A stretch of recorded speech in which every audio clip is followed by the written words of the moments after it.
In this video, we'll be changing the anti-roll bar link on a Mini Cooper R50 2002. Firstly, uncover the wheel nuts.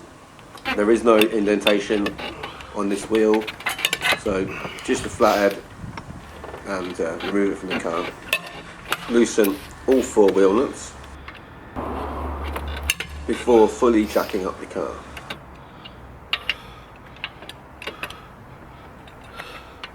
When jacking up the car on the Minis or BMWs, they have a square black jacking point that you should use.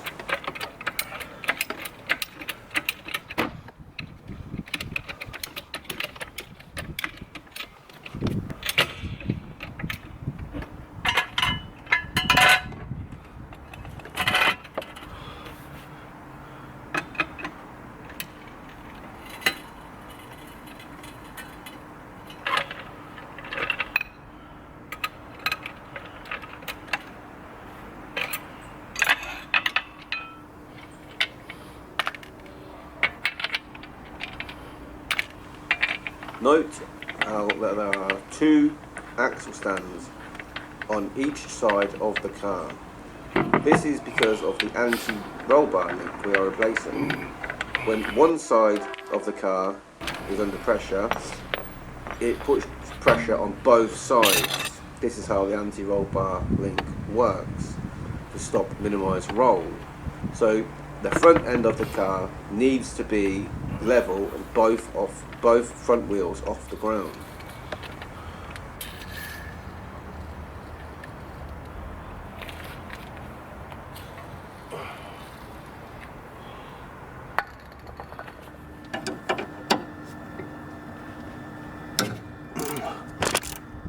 I'm going to show you 2 techniques now on removing the nuts off of the anti-roll bar link. Method 1. Put a 5mm or a 6mm Allen key in the end, and then use a 16mm ratchet spanner to remove the nut. The Allen key holds the ball joint and stops it turning.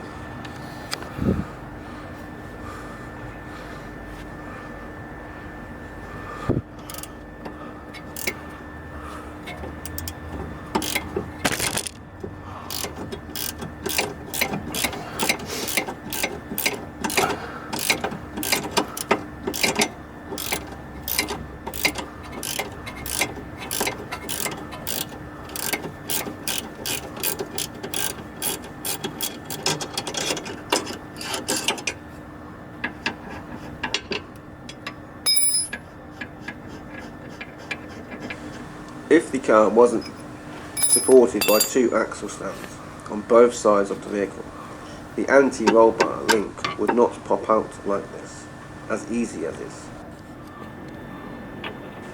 Method 2 is when there is too much corrosion and the ball joint will no longer accept the Allen key. So put a spanner to hold the ball joint around the back, and then use a ratchet to remove the nut.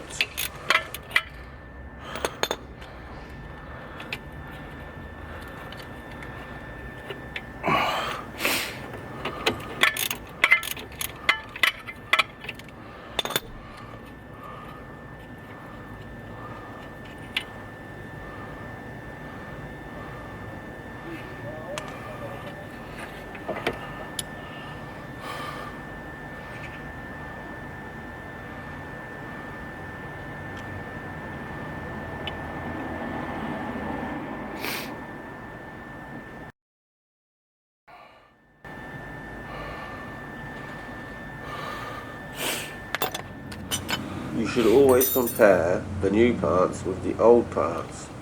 Generally, try and do this before removal.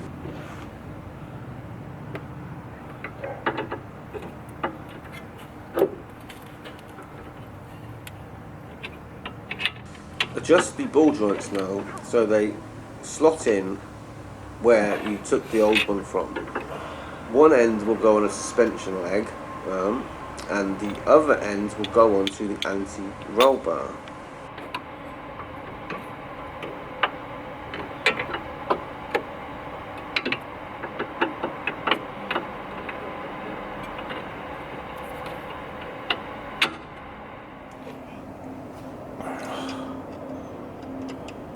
That's the most difficult part out of the way.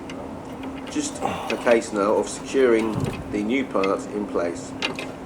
Put the nuts back on, and if the ball joints start to spin, just use either one of the two techniques already shown for the removal of the anti-roll bar link.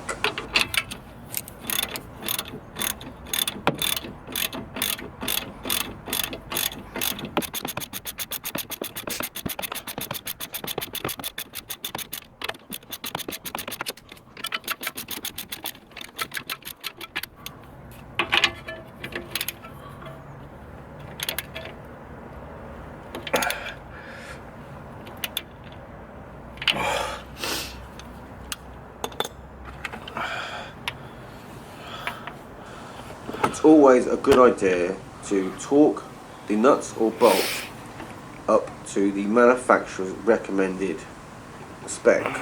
In this case, it's 60 Newton meters.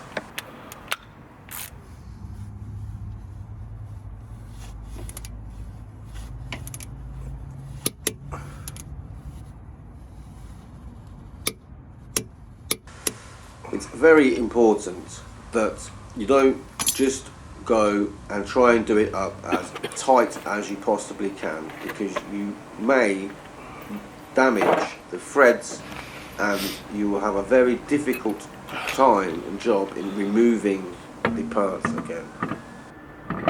That just leaves the wheel to go back on now, and the wheel nuts are tightened to 90 Newton meters. That's the job complete. That is the anti-roll bar link replaced. If it helped, like, subscribe, and I'll hopefully see you again. Don't forget, this is for a complete beginner's guide. Thanks for watching.